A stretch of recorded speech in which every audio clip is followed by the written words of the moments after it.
ორი ადამიანი დაიღუპა და ორი დაშავდა ხელვაჩაურში ეკლესიის გუმბათის ჩამონგრევის შედეგად. უბედური შემთხვევის ადგილას სამაშველო ოპერაცია რამდენიმე საათის განმავლობაში მიმდინარეობდა.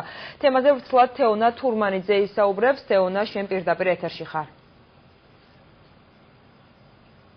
ახლა მე ზუსტად იმ ადგილას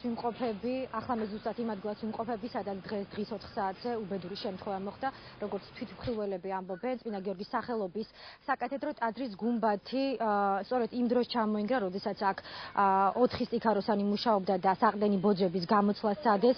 4-ვე მათგანი 20-დან 25 წლამდე ასაკის არიან და ისინი ბათუმის ღვთისმშობლის სახელობის საკათედრო ტაძრის სტიქაროსნები არიან.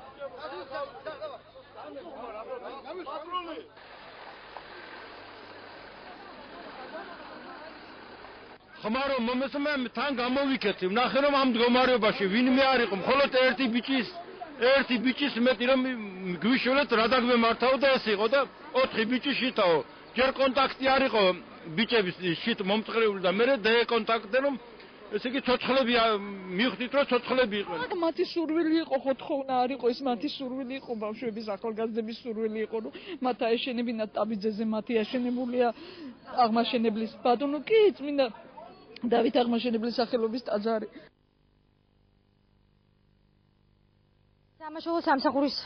სამაშველო სამსახურის ბრიგადები აქ შემთხვევიდან რამდენიმე წუთში იყო მობილიზებული. ისინი 2 საათის განმავლობაში მუშაობდნენ. ფაქტიურად ამ 2 საათში მათ სამუშაოები დაასრულეს. პირველი დაზარალებულის ნანგრევებიდან ამოყვანა სამუშაოების დაწყებიდან დაახლოებით 40 წუთში მოხდა. მეორე დაზარალებულის ამოყვანას 30 წუთი დაჭირდა. დაახლოებით სამწუხაროდ 2 მათგანის გადარჩენა ვერ მოხერხდა.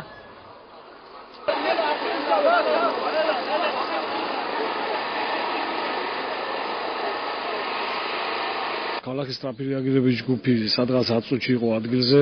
აგრეთვე შინაგან საქმეთა სამინისტროს სამაშველოს დეპარტამენტი ადგილზე იყო. სადღაც 15 წუთში მთლიანად მობილიზებული იყო სამაშველო სააგენტოს ქედის და ქობულეთის განყოფილებები. მობილიზებული იყო შინაგან საქმეთა სამინისტროს დანაყოფები, სახანძროს დანაყოფები. ადგილზე მოსულებს ახალსოფელში დახვდა ტრაგედია. სადაც დახვდა ასეთი სურათი, რომ მშენებარე ეკლესიის გუმბათი მთლიანად იყო ჩამოშლილი. რაც გავარკვიეთ, დღეს იყო გამოძახებული 5 მშენებელი. ერთმა მოასწრო გადმოხტომა სახურავიდან. დანარჩენი 4 გამოყვანილი იყო 2 საათიანი ოპერაციის შედეგად. 2 ცოცხლად გადარჩენა შევძელით, რომლებიც ეხლა თავს კარგად ზნობენ და სამწუხაროდ 2 გარდაცვლილი.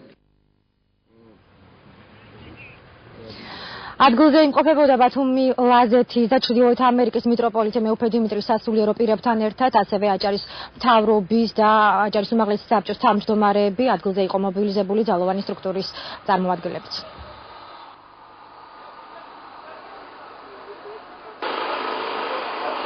მშენებარე კონსტრუქცია ჩამოიშალა, სადაც მუშაობდა 5 პერსონალი.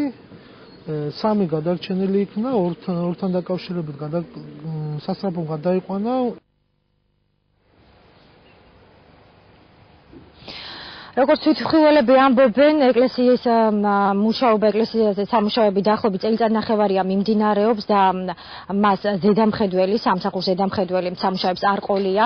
ამ დრომდე აქ რამდენიმე ათეული ადამიანია შეკრებილი. ისინი დაზუსტებით ვერ საუბრობენ ზუსტ მიზეზებზე, რა შეიძლება გამხდარიყო გუმბათის ჩამონგრევის მიზეზი, თუმცა ამბობენ, რომ ძირითადი კედლები, რომელზეც გუმბათი იყო დაშენებული, იყო ძალიან თხელი და 30 ტონაზე მეტი გუმბათი უბრალოდ ვერ გაუძლო და ჩამოინგრა. გამოძიება მიმდინარეობს, რომელმაც უნდა დაადგინოს, ვისი პასუხისმგებლობის საკითხი შეიძლება დაადგეს უბედური შემთხვევა, რომელსაც 2 მსხვერპლი ყავს.